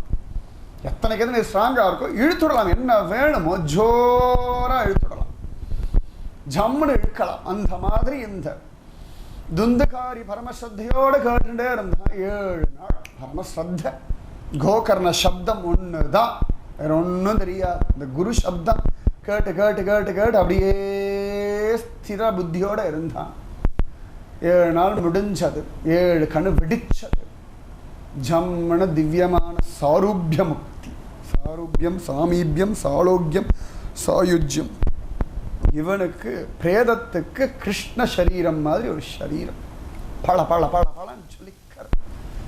புஷ்பக விமானம் வந்தொடுத்து கோகர்ணம் பார்த்தது பரம சந்தோஷமா. துந்துகாரி கையை குவினாப்பா, நிஜமாவே உன் கிருப்பை, குரு கிருப்பை ஒன்று. பிரேதமாக இருந்தாலும் நல்ல கதி கழிச்சுண்டு போகும். அதெல்லாம் விழி கிடைக்குமா, அபயக்கரம் கிடைக்குமா, குருநாதர் சரணத்து நிழல் கிடைக்குமா. இந்த கோகர்ணன்ற ஒரு குரு அப்படியே நம்ம நல்ல 7 நாளில் ஒரு பிரேதம் மோட்சம் அடைஞ்சதுன்னா இதுக்கு மேலே குரு மகாத்மியத்தை சொல்ல வேண்டிய அவசியமே இல்லை. இதுக்கு மேலே எந்த வியாக்கியானம், எந்த ஸ்லோகம் எந்த அவசியமே இல்லை. 7 நாள். இந்த பாகவத்துக்கு என்னமோ ஒரு 7 நாள் ஸ்பெஷல் ஒரு கணக்காக தான் உட்காந்துருக்கு சப்தாகம். இந்த 7 நாள் என்னன்னு பார்த்தோம்னா எல்லாம் பார்த்தோம்னா பரீட்சித்து கேட்டதும் விஸ்வாசத்தினால மட்டும்தான். விஸ்வாசம் 7 நாளில் அப்படி ஒரு விசுவாசம் இருந்தால் 7 நாளில் மோட்சமே அடையலாம்னா அப்புறம் என்ன சொல்றதுக்கு இருக்கு? விசுவாசம் இருந்தால் 7 நாளில் மோட்சமே கிடைக்கும்னா யத்ரவா தத்ரவா தேவ யதி விஸ்வசிமத்வை நிர்வாணம் அப்படி துர்வாரம் மர்வாச்சீனானி கிம் புனக. வேற ஒன்றும் சொல்ல வேண்டிய அவசியம் இல்லை. உன்னிடத்துல திருடம் இருந்தா, விசுவாசம் இருந்தா, எந்த நிலைமையா இருந்தாலும் மோட்சமே கிடைக்கும்டா. மோட்சமே கிடைக்கும்னா மற்றெல்லாம் கிடைக்குமா சொல்லணுமா? கிடைக்கும்டான்னுட்டா லீலாசகர் முடிச்சுட்டா. அந்த மாதிரி இந்த துந்துகாரி கிளம்ப அபான ஆனந்தமாக கைகூப்பி நமஸ்காரம் பண்ணி கிளம்ப இந்த விஷ்ணு தூதர்களை பார்த்து கோகர்ணன் என்னது எல்லாரும் தானே கேட்டா, எல்லாரும் கேட்டாப்பா. துந்துகாரி மாதிரி விஸ்வாசத்தோட எத்தனை பேர் கேட்டா? எல்லாரும் கேட்டா. எல்லாரும் சத்குரு சொல்றது கேட்போம், யாரோ சில பேர் பரமசத்தையோடு கேட்கிறோம். அதான் நான் சரி சொல்றா அப்படின்னு கேட்டுக்கிறோம். சொல்றான்னு சப்தமா கேட்கறது வேற, இது நம்முடைய தேவைன்னு உணர்றது வேற. அதனால அவன் சத்தையோட கேட்டான், அதையே மனனம் பண்ண, அதையே தியானம் பண்ணிட்டு இருந்தான். அதனால கேட்கிறவா எல்லாரும் கேட்டாலும் கூட ஸ்ரத்த அடிப்படை, விஸ்வாசம் அடிப்படை. பல பேர் என்ன கோகர்ணன் ஏதோ சொல்றான், சரி கேட்கலாம், ஏதோ நல்லதுன்னு சொல்றான், இருக்கிறதுக்கு உட்காந்து கேட்கலாமே, உட்காந்து சும்மா கேட்கலாமேன்னு கேட்கறது வேற, துந்துகாரி மாதிரி கேட்கறது வேற. துந்துகாரி மாதிரி மோட்சம் அடையணும்னு கேட்டு மோட்சம் அடைஞ்சவாலும் பல பேர் உண்டு. இன்னைக்கு நடந்திருக்கு எத்தனையோ பேராத்துல. அடையன் பல இடங்களில் பிரத்யட்சத்தில் பார்த்துருக்கேன். பரீட்சித் மகாராஜா மாதிரி 7 நாள் சப்தாகம் முடிஞ்சுட்டு அபாடம் கிளம்புன்னு நினச்சோம், கிளம்பியும் இருக்கா. சத்தியமாக நடந்திருக்கு. இன்றைக்கும் எத்தனையோ இடங்கள்ல, ஒரு இடம் 2 இடம் இல்லை, கணக்கு பண்ணி இந்த சப்தாகம் தான் கடைசியாக தான் சொல்லி முடிச்சு கிளம்புறவனும் இருக்கா. இந்த சப்தாகத்தில் என்னுடைய எல்லா தேவைகளும் பூர்த்தி ஆகிறதுன்னு சொல்லி தைரியமாக உட்காந்து தியானம் பண்ணி எல்லாத்தையும் சம்பாதிச்சவர்களும் உண்டு. சப்தாகத்துடைய பலம் அது. சப்தாகத்துக்கு பலத்தில் ஒன்றும் குறைச்சல் இல்லை, விஸ்வாசம்தான் ஏறி இறங்கிறது. விஸ்வாசத்தை தான் ஏற்ற இறக்க இருக்கு. விஸ்வாசம் ஜம்முன்னு இருந்தால் எல்லாம் ஜம்முன்னு கிடக்கு. இது எல்லாம் கடுகு சைஸு எறும்பு சைஸ் இருந்தால் அதுக்கு என்ன உண்டு? நிச்சயமாக உண்டு. உங்கள் விஸ்வாசம் எத்தனை பெருசாக இருக்கோ அத்தனை பெருசுக்கு பிரயோஜனம். சப்தாகத்தில் குறவை இல்லை, கல்பக விருட்சம் தான், சந்தேகமே வேண்டாம். பாகவத சப்தம் கல்பக விருட்சம், ஸ்வயம் கல்பக விருட்சம் தான். அந்த கல்பக விருட்சத்துக்கு கீழே எனக்கு ஒரு சின்ன செருப்பு கிடைச்சா போதும், செருப்பு கிடைக்கும். எனக்கு எல்லாம் வேணும், இந்த உலகத்திற்கு இதுலேருந்து மோட்சம் வரைக்கும்னா எல்லாம் கொடுத்துரும். கேட்கறது உங்ககிட்ட தான் இருக்கு. அத்தனை ஸ்ரத்த கேட்கறது உங்ககிட்ட தான் இருக்கு. அப்பா இந்த உலகத்துக்கு எல்லாம் ஆனந்தம் வேணும், அதுவும் கொடுத்துருவான். இதுவும் வேணும், மோட்சம் வேணும், எல்லாம் வேணும்டா. இந்த சப்தாகத்தை எல்லாத்தையும் கேட்டுவிட்டேன், எல்லாத்தையும் கொடுத்துரும். ஜென்ம ஜென்மாந்திர பக்தியும் கொடுத்துரும். சுத்தமான ஆனந்தமான திவ்யமான தரிசனத்தை கொடுத்துரும். உன் தியானத்தை கொடுத்துரும். கோபியா ஏற்றுக்கோ, தாசியா ஏற்றுக்கோ, தாசனா ஏற்றுக்கோ, குழந்தையா ஏற்றுக்கோ, குழந்தையா வந்துடும். எனக்கு நீ வேணும், உனக்கு நான் வேணும், மோட்சம் வரைக்கும் வேணும், ஜென்ம ஜென்மாந்திரத்துக்கு நீ என் குழந்தையா இருக்கணும், பச்சைமா மலை போல் வேணும், என்ன கேட்கணும் அப்படியே கொடுக்கக்கூடிய சக்தி ஸ்ரீமத் பாகவத்துக்கு பரிபூரணமாக உண்டு. சந்தேகமே வேண்டாம். அதனால் அவர்கள் சொன்னார்கள், சத்தையோடு கேட்டால் எல்லாருக்கும் உண்டுன்னு சொல்லிட்டு கிளம்பி போயிட்டார்கள். கோகர்ணன் திருப்பியும் ஏற்பாடு பண்ணா, எல்லா இடத்தையும் சொன்னால் நீங்கள் என்ன கேட்கறதோ கிடைக்கணும். அத்தனை பேர் மோட்சமே கேட்டா, என்னதான் இருக்குன்னு பார்க்கலாம், சரி கேட்டு பார்க்கலாமேன்னு சத்தையோடு உட்காந்து கேட்டா அத்தனை பேருக்கும் மோட்சம் கொடுக்கறதால மோட்சஸ்வரூபனே பிரத்யட்சம். போதுமே, ஒவ்வொருத்தரையும் ஐஷ்ணு போகிறது காரணம் மோட்சஸ்வரூபனே பிரத்யட்சமாக எல்லாரையும் தனக்குள்ள ஐக்கியப்படுத்தினோம். இங்கே ஐஷ்ணு போக வேண்டாம், நம்ம வந்துடுவோம். கூடியிருந்து குளிர்ந்தேலோர் எம்பாவாய். அதுதான் எல்லாருக்கும் ஸ்ரத்தை இருந்து கொடுத்தனா அத்தனை பேருக்குமா பகவான் பார்த்து தான் இறங்கி வந்துடுறான். அதுதான் பாகவத பலம். அத்தனை பேருக்குமா சேர்த்து அகிலாண்ட கோடி பிரம்மாண்ட ஆனந்தமா கையை தட்டின்னு ஆடின பண்ண அவன் குதிச்சு வரானோ. எவனை பார்க்கணும் எல்லாரும் ஓடிட்டு இருக்காளோ அவன் இறங்கி வந்துட்டான். அத்தனை பேருக்கும் கிருப பண்ணான். அத்தனை சிரேஷ்டம் இந்த ஸ்ரீமத் பாகவதம். ஆத்மீயமே இவ்வளவு விசேஷம். பாகவதம் கரும்பு எங்க தொட்டாலும் இனிப்புதான் இல்லை. சக்கரையால எந்த பக்கம் திரும்பினாலும் முச்சின்னு இருக்கு. இந்த பழத்துக்கு ஏண்டா இத்தனை ருச்சின்னா சுகபிரம்மன் ஒரு கிளி கொத்தி போட்டுடுத்து. இது நேரடியாக பகவான் பிரம்மாவுக்கு சொல்லும்பொழுது ருச்சியா இல்லை, பிரம்மா நாரதருக்கு சொல்லும்பொழுது ருச்சியா இல்லை, நாரதர் வியாசருக்கு சொல்லும்போது ருச்சியா இல்லை, வியாசர் சுகபிரம்மத்துக்கு சொல்லும்பொழுது ருச்சியா இல்லை.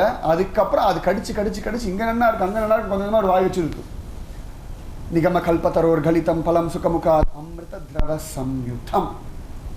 குறையே இல்லாத ஒரே பழம் பாகவதம் மட்டும்தான். வாழைப்பழத்தோட தோலை உரிச்சு சாப்பிட வேண்டியிருக்கு. சாத்துக்குடினா உள்ளுக்குள்ளே கொட்டை இருக்கும், மேலே தோலை உரிக்கணும், எல்லாம் இருக்கும். சக்கப்பழம் கேட்கவே வேண்டாம். இந்த மாதிரி ஒவ்வொரு பழத்தும் 1008 குத்தம் தான் இருக்குது. இதுக்கு நடுவில் ருச்சி இருக்குது. இது குத்தமே இல்லை, ருச்சி ஒன்று தான் இருக்குது. எவ்வளோ நேரம் சாப்பிடணும்? மோட்ச சாம்ராஜ்யத்தை அடையிற வரைக்கும் பிபத பாகவதம் ரசமாலயம் முகுரஹோ ரசிகா புவி பாபுகா. ரசிக ஜனங்களுக்காக பாகவதம். இந்த பாகவதம் விரக்திகள் சன்னியாசிகள் எங்கேயோ மூலையில் ரிஷிக சோக்காங்கள் பாகவதம் இல்லை. சம்சாரி நாம் கருணையாக புராண குஹ்யம். நம்ம தான் அதிகாரிகள், அது யாருமே கிடையாது. சம்சாரிகள் தான் பரமசிரேஷ்டமான அதிகாரிகள் ஸ்ரீமத் பாகவத்துக்கு. அதனால் நமக்கு ஃபுல் ரைட்ஸ் இருக்குது. அவெல்லாம் 2ஆம் பட்சம் ஓரத்தில் நிற்கணும்.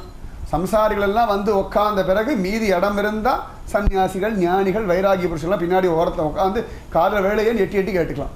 முதல்ல யாரா வந்து உட்காரணும்னா வீக்காக இருக்கிற சம்சாரிகள் தான் உட்காரணும். சம்சாரினாம் கருணையாக, கருணையினால நிர்ஹேத்துக கிருப்பைனால சுகபிரம்ம மகரிஷி நிர்ஹேத்துக கிருப்பை. அதனால இந்த ஸ்ரீமத் பாகவதம் பக்த விஷயம், பக்த ரகசியம். மனுஷனுக்கும் பாகவதம்னா பகவானுடைய அவதாரங்கள், கிருஷ்ணலீலா. சரியா சொல்லணும்னா பக்த விஷயம்தான் இங்கே பிராதானியம். பிரகல்லாத சரித்திரம் அதில் நரசிம்ம அவதாரம், துருவ சரித்திரம் அதில் ஸ்ரீஹரி அவதாரம், கோபிகைகள் யசோத நந்தகோபர் வசுதேவர் தேவகி அதில் கிருஷ்ண அவதாரம்.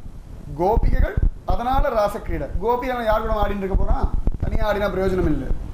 கோபிகளோட ஆடினால் ராசக்கிரீடை விசேஷம். பக்தர்கள் பிராதானியம். இதுக்கு எல்லா பிரிவானும் பாகவதம் வாசிங்கோ, பாகவதம் பாராயணம் பண்ணுங்கோ, பாகவதம் கேளுங்கன்னா பக்தனா மாறுறதுக்கு இதை விட்ட வேற வழி இல்லை. இது முழுக்க முழுக்க முழுக்க பக்தாளுடைய விஷயம். நடுநடுவில் பகவான் இட்டி பார்க்குறேன், நான் இருக்கேன் நான் இருக்கேன் நான் இருக்கேன். இங்கே பகவானுக்கு நடுவில் பக்தர்கள் இல்லை, பக்தாளுக்கு நடுவில் அங்கனாம் அங்கனாம் அந்தரே மாதவம்னு நடுவில் கிருஷ்ணன் இருக்கான். சத்தியம் தான். ஆரம்பத்திலேருந்து பார்த்தோம்னா எல்லாமே பகவானுடைய பக்த பிரபாவம் தான். குந்தி ஸ்துதி, பீஷ்ம ஸ்துதி, எல்லா ஸ்துதியும் பார்த்தோம்னா தொட்டது எல்லாம் தொட்ட இடந்தோறும் பக்தாளுடைய விஷயம்தான் இங்கே பிராதானியம். பகவான் பக்தவத்சலன், பாகவத பிரியன். பக்தாளுக்காக ஆச்சரியமாக எல்லா விதமான லீலைகளையும் பண்ணுவான். தன்னுடையதான சுகம் துக்கம் எல்லாத்தையும் விடுவான். அவர்களுக்காக எந்த விதமான காரியத்தை வேணா எப்படி வேணா பண்ணுவான்னு நிரூபணம் பண்ணக்கூடிய ஒரு கிரந்தம் ஸ்ரீமத் பாகவதம். சைத்தன்ய மகாபிரபு எல்லாரையும் பிடிச்சி உட்கார வச்சு பிருந்தாவனம் போயிடுங்க பாகவதம் வாசிங்க தான் சொல்லுவார். யாராவது ஒருத்தர் கிடச்சுட்டானா வைராக்கிய சன்னியாசிகள்லாம் கிடச்சா இதுக்கு உட்காந்து விட்டுன்னு தத்துவ விசாரம் பண்ணுற எல்லாத்தையும் விட்டுவிடு. கழுத்த ஒரு துளசி மாலையை போட்டுக்கோ, ஒரு கோபிச்சந்திரன் விட்டுக்கோ, பிருந்தாவனம் போய் உட்காந்து கிருஷ்ணாராதேன்னு கற்று நிறைய நேரம் இருக்கா உட்காந்து பாகவதம் வாசி. இவ்வளோதான் வரணும்னு சொன்னதே கிடையாது. எந்த இடத்தையும் சைத்தன்ய மகாபிரபு பாகவத வியாக்கியானம் பண்ணவே இல்லை. பாகவத்தில் என்ன உண்டோ அத்தனை பிரத்யக்ஷத்தில் காண்பிச்சுட்டு போனார். சைத்தன்ய அவதாரம் ஸ்வயம் பாகவதம். பாகவதம் கைகால் முளைச்சி நடந்தது சைத்தன்ய மகாபிரபுன்ற ரூபத்தோட. அத்தனை சிரேஷ்டம். பூந்தானத்தை எல்லாரும் கிண்டல் பண்ணா, பாகவத இவர் சம்ஸ்கிருதம் தெரியாது, பாகவதம் வாசிக்கிறாருன்னு. குருவாயூரப்பனை தியானம் பண்ணி பூந்தானம் வாசிக்கிறத கேட்டு அத்தனை பேர் இப்படி ஒரு பாகவதம் கேட்டதே இல்லைன்னு சொன்னான். பெரிய சம்ஸ்கிருத பாண்டித்யமே இல்லைன்னா கூட குருவாயூரப்பனுடைய தியானம் பூந்தானத்துக்கு அத்தனை விசேஷமாக பாகவத பரிச்சயம் ஏற்பட்டது. அத்தனை சிரேஷ்டம் இந்த ஸ்ரீமத் பாகவதம். பாகவதம்னு சொன்னாலே பரமசுகம். 18,000 ஸ்லோகம் பார்த்தோம்னா பாகவதத்தில் மற்ற புராணங்களுடைய மகாத்மியம் இருக்காது. ஆனால் எல்லா புராணங்கள்லையும் பாகவத மகாத்மியம் மட்டும் இருக்கும். அது ஸ்கந்த புராணமாக இருக்கட்டும், பத்ம புராணம், தொட்ட இடமெல்லாம் பாகவதம் பாகவதம் பாகவதம் பாகவதம். எந்த இடத்துலையுமே பார்த்தோம்னா ஒரு கிரந்தத்தை திரும்ப அப்படியே சொல்ல மாட்டான். அப்படியே சொல்கிறத பார்த்தோம்னா ரொம்ப ஆச்சரியமாக ஸ்ரீமத் ராமாயணம் இருக்கும். ராமாயணம் தான் அவா பாஷையில் விதவிதமாக சொன்னான். ஆனால் எல்லாரும் அதை சுருக்க முடியலை. அவாவா பங்கு இன்னும் விஸ்தாரமாக விதவிதமாக பாஷையில் சுருக்க முடியல. இந்த பாகவதத்தையும் நாராயணியம்னு ஒரு 1000 ஸ்லோகத்தில் ஒருத்தர் சுருக்கிட்டாருன்னா எவ்வளவு தூரம் சின்னது எத்தனை பெருசுன்னு பார்த்துக்கோங்க. பாகவதமே அதுவும் கலியுகத்தில் ஒரு பக்கம் பார்த்தா நாராயணிய சப்தாகம்னு ஒரு பக்கம் பாகவத சப்தாகம். இதே 2 வருஷம் போட்டு அழிஞ்சிட்டு இருக்கு. ஆச்சரியமாக ஒன்று கடமுடாரு. ஆனால் ரெண்டுமே ஆச்சரியம், ரெண்டுமே கஷ்டம்தான். பெரியவாள்லாம் சொல்ல பாகவதம் வாசிக்கணும் அவள் சம்ஸ்கிருதம் நல்லா வந்துடுத்துன்னுவா. ராமாயணம் யார் வேணால் வாசிச்சுடலாம், இல்லை அனுஷ்டுப் சந்த கடகடன்னு ஓட்டின்னு போயிடலாம். சம்ஸ்கிருத அக்ஷரம் மட்டும் படிக்க தெரிஞ்சால் போதும், கடன்னு அடித்து ஓட்டின்னு போயிடலாம். 24 ஸ்லோகத்தை தூள் கிளம்பிட்டு போயிடலாம். பாகவதம் ஒருத்தர் வாசிக்கிறான்னா நிஜமாவே பெரியாள்னு அர்த்தம். சத்தியமாக சொல்கிறேன். ஏன்னா எங்கே பிரிக்கணும் எங்கே உடைக்கணும் சத்தியமாக நிறைய பேர் தெரியவே தெரியும். எத்தனையோ பெரியவாள்னா ஒரு பாகவதம்னா இல்லை வேண்டாம் பரவாயில்ல நீங்கள் வாசிங்கன்னு விடுவோம் அப்படின்னு அப்படி சொல்லலை. ராதே கிருஷ்ணன் நிஜமாவும் தெரியவும் தெரியாது சொல்கிறேன். அந்த பாகவத சப்தம் அவ்வளவு சிரேஷ்டம். பாகவதமே குரு சிஷ்ய சம்வாதம் தான் முழுக்க முழுக்க. எல்லாம் எழுதினாலும் கூட, வேதத்தை எல்லாம் பிரித்து முடித்தாலும் கூட, மகாபாரதமே சொல்லி முடித்தாலும் கூட தன்னாத்மாவுக்கு எது சுகம்னு ஒரு வியாசருக்கு தெரியல. வேத வியாசருக்கு ஒரு நாரத மகர்ஷி வந்து ஹரியை பற்றி சொல்லுடா போடும், மற்றதெல்லாம் சொல்லி என்ன பண்ண போகிற, அர்த்தம் காமம்லாம் தெரியுமா, ஜனங்களுக்கு சொல்லி தெரிய வேண்டிய அவசியம் இல்லைன்னா தானாக கற்றுக்கிறதுகள். பணம் எப்படி சம்பாதிக்கிறது அந்த காலத்து தாத்தா பாட்டிகள் தெரிய விஷயம் இந்த காலத்து குழந்தைகள் உட்காந்துட்டு தான் சம்பாதிக்கிறதுகள். தர்மம் அர்த்தம் காமத்தில் எல்லாம் படுகில்லாடிகளாக இருக்குது. அது யாரும் சொல்லித்தர வேண்டிய அவசியம் இல்லை. மோக்ஷன்ற கிருஷ்ண விஷயம் தாண்டா சொல்லி கொடுக்கணும். அதை நீ சொல்லாமல் உட்காந்து பாரதம் எல்லாம் சொல்லி சொக்கட்டான் ஆட இதெல்லாம் யாருக்கடா வேணும். அழகாக கிருஷ்ணலீலா சொல்லுடா, ஒன்று ஆத்மாவுக்கு அதுதான் சுக்கம். கடன்னு சொல்ல ஆரம்பிச்சுட்டா அத்தனை நிம்மதி அபாடா. அதே மாதிரி அவர் ஒரு சத்சிஷனை தேடினார். கடைசியில் ஒரு பிள்ளை தான் மாற்றினார். பாகவதுக்கு ஒரே ஒரு அதிகாரி சுகபிரமணியம் தான் மாற்றினார். அவருக்கு சொல்லி அவர் ரொம்ப நாளாக தேடினார். யாரோ ஒரு சத்சிஷன் கிடைக்க மாட்டான், சத்சிஷனுக்காக தேடினான். நாரத மகர்ஷி என்றைக்கோ பாகவதம் தெரியும், ஒரு பையன் கிடைச்சா நன்னா இருக்குமே, ஜனங்களுக்கு கொடுக்கலாமே ஏங்கிட்டு இருந்தார். வேத வியாசர் கிடைச்சார் கொடுத்துட்டார். பிரம்மா ஏங்கிட்டு இருந்தார், ஒரு நாரதர் கிடைச்சார் கொடுத்துட்டார். பகவான் ஏங்கிட்டு இருந்தால் பிரம்மா கிடைச்சா கொடுத்துட்டார். பார்த்தா ஓரான் வழியாகன்னு சொல்லுவாள். பகவான் பிரம்மாவுக்கு சொல்ல, பிரம்மா நாரதருக்கு சொல்ல, நாரதர் வியாசருக்கு சொல்ல, நாரதர் சுகருக்கு சொல்ல, சுகபிரம்ம மகரிஷி தேமேன்னு. இது ஆச்சரியம். பரீட்சித் மகாராஜாவுக்கு பாகவதம் சொல்ல வேண்டிய அவசியமே இல்லை. கர்ப்பத் ஸ்ரீமான்னு சொல்லி கர்ப்பத்திலே பகவானை பார்த்தவன். தாத்தா பாட்டிலே அத்தனை பேரும் கிருஷ்ண பக்தர்கள். குந்தியிலேருந்து திரௌபதியிலேருந்து அர்ஜுன தாத்தா வரைக்கும் அத்தனை பேரும் கிருஷ்ண கதை விதவிதமாக அனுபவிச்சு சொல்லிட்டு இருக்கவா. இத்தனை பேர் சொல்லி கேட்டவன், கர்ப்பத்தில் பிரத்யக்ஷமாக பார்த்தவனா இருந்தாலும் கூட குருவாய் மொழியா பகவத் விஷயம் கேட்டாத்தான் மோக்ஷம் முக்தி. தாத்தா பாட்டி சொல்லிட்டு அவனுக்கு மோட்சம் கிடைக்கல. குந்தி தேவி விதவிதமாக ஸ்லோகம் சொன்னாலும் மோட்சம் கிடைக்கல. கர்ப்பத்திலே பிரத்யக்ஷமாக பகவானை பார்த்துட்டு நான் மோட்சம் அடையணும்னு சொல்ல முடியல. குரு அதே கிருஷ்ண கதையாக இருந்தாலும் குரு விஷயமாக கேட்கும் பொழுது, குருவாய் மொழியாக கேட்கும் பொழுது நிஜமாகவே நம்முடைய கிருஷ்ணன் நமக்கு கொடுக்குறா. அதுதான் பாகவத ரகசியம். அப்பா அம்மா வந்து படத்தை காட்டுறா, இந்த பகவானை தியானம் பண்ணால் உனக்கு நல்லது, நானும் இதைத்தான் பண்ணுறேன்னு சொல்கிறா. ஆனால் சத்குரு என்ன பண்ணுறான்னா அவாளுக்கு இருக்கிற கிருஷ்ணனை அவகிட்ட கொடுத்துடுறா. பரீட்சித் மகாராஜாவுக்கு எந்த கிருஷ்ணன் உண்டோ அந்த கிருஷ்ணனை சுகபிரம்ம மகர்ஷி கொடுத்துட்டா. சவுனகாதி முனிவர்களுக்கு எந்த கிருஷ்ணன் உண்டோ அதை சூத பௌராணிகர் கொடுத்தா, அதனால பரமசுகமா இருக்கு. அவ்வளவு சிரேஷ்டம் குரு சிஷ்ய சம்வாதம், குரு கிருபதான் ஸ்ரீமத் பாகவதம். நிஜமாவே நாரத மகரிஷியை தியானம் பண்ணி தியானம் பண்ணி தியானம் பண்ணி தியானம் பண்ணி எழுதினது தான் இந்த ஸ்ரீமத் பாகவதமே. ஒவ்வொரு விஷயம் வரும்போது நிழல் வரும் சமயத்தில் நடாது அப்படின்னு சிந்தனை பண்ணும்போது தான் உள்ளுக்குள்ளே நாரத மகர்ஷி கிருபை பண்ணுவார், உடனே அடுத்த வாக்கியம் வரும். இப்படி வந்தது தான் ஸ்ரீமத் பாகவதம். குரு சிஷ்ய ரகசியம். உத்தமமான குருவும் உத்தமமான சிஷ்யனும் சேர்ந்தா லோகத்துக்கே ஆச்சரியமான விஷயங்கள் கிடைக்குன்றதை நிரூபணம் பண்ணக்கூடிய ஒரு கிரந்தம் இந்த ஸ்ரீமத் பாகவதம். அவ்வளவு சிரேஷ்டம். கிருஷ்ண சங்கல்பம் இல்லாமல் இதை ஆரம்பிக்க முடியாது. கிருஷ்ண சங்கல்பம் இல்லாமல் பாகவதம்னு ஒரு ப்ரோக்ராம் போடவே முடியாது. மற்ற எல்லா விஷயத்துக்கும் ப்ரோக்ராம் போடலாம். இதை அவன் முடிவு பண்ணிட்டான்னா எங்கே இருந்தாலும் ஆளை சேர்ப்பான், சம்மந்தம் இல்லாததெல்லாம் ஒன்றா சேர்ப்பான். இவர் பாட்டு எங்கேயோ அலைஞ்சிட்டு இருந்தார் சுகபிரம்ம மகர்ஷி, ஆடை இல்லாமல். அவரை பிடிச்சி கொண்டு வந்து கங்கைக்கரை ஓடி வந்துட்டான். இவன் பாடு எங்கேயோ ஆனந்தமாக ராஜாவாக இருந்தான். அவனை பிடிச்சி அதெல்லாம் ஒன்றும் பிரயோஜனம் இல்லை, வாடாபையில் எல்லாத்தையும் விட்டு பிராயோபவேசம் பண்ணி உட்கார வச்சுட்டான். இல்லை அத்தனை பேரும் வந்து யோகம் பண்ணு, யாகம் பண்ணு, தானம் பண்ணு, தவம் பண்ணு, பரீட்சித் மகாராஜெல்லாம் ஒன்றும் வேண்டாம், கேட்குறது நல்லா இருக்கனால பண்ண முடியாது. எனக்கு கேட்க தான் முடியும், நீங்கள் சொல்கிறது கேட்க முடியாது. சுகமாக கேட்குற மாதிரி ஏதாவது ஒன்று கேட்டால் போதும். எனக்கு எல்லோரும் கேட்குறது ரொம்ப பிடிக்கும், சொல்கிறது ரொம்ப கஷ்டம். ஜாகிரதையாக சொல்லணும். தப்பாக சொல்லிட்டு பின்னாடி கேள்வி கேட்டுட்டு, ஆனால் கேட்குறது எப்படி வேணால் கேட்டு எப்படி வேணால் சொல்லிட்டு இருக்கலாம். நான் கேட்க தான் முடியும். சுகமாக இருந்தால் சொல்லுங்க. யாகம் பண்ணுன்னா சரீரம் பிரயத்னப்பட வேண்டியிருக்கு, தானம் பண்ண அதுக்கு பிரயத்னப்பட வேண்டியிருக்கு. கேட்கல ஒரு பிரயத்தனம் இல்லை, காதை மட்டும் கொடுத்தா போதும். சுகமாக காத்துட்டு இருந்தால் எத்தனையோ பேர் வந்து இதை பண்ணு அதை பண்ணு அதை பண்ணு இதை பண்ணு, நான் இதெல்லாம் பண்ண மாட்டேன், எனக்கு இதெல்லாம் வேண்டாம், இன்னும் சுலபம் இன்னும் சுலபம் இன்னும் சுலபம்னா அங்கேருந்து ஓடி வந்துட்டாராம் சத்குரு. இந்த ஒரு சத்குருவாக காத்துட்டு இருந்தான் பையன். அந்த சத்குருன்னு மற்றவாளுக்கு தெரியல. பார்த்தோம்னா பாகவத ஆரம்பத்திலேயே சுகபிரமஹர்ஷி எல்லாம் பைத்தியம்னு சொல்லி கல்லால் அடிக்கிற அச்சுதுப்புறம் எல்லாம் தள்ளி விடுறா. ஆனால் அதே சுகபிரமஹர்ஷி வந்து இவர் தான் எனக்கு குருன்னு திருவடியில் விழுந்து விட்டா உட்காந்து பாகவத ஆரம்பிச்சான். மறுபேச்சே இல்லைங்க. ரைட், இவனுக்கு தெரிஞ்சு போயிடுது, நம்ம ஸ்வரூபம் தெரிஞ்சு போயிடுது, இவனுக்கு கொடுக்கணும்னு உட்காந்தார், சொல்ல ஆரம்பிச்சுட்டார். வேறு எந்த விதமான ஃபார்மாலிட்டியே கிடையாதுங்க. அந்த குரு தத்துவத்தை உணர்ந்து உட்காந்தான், மோட்சம் கொடுத்துட்டார். அத்தனை சிரேஷ்டம் ஸ்ரீமத் பாகவதம்.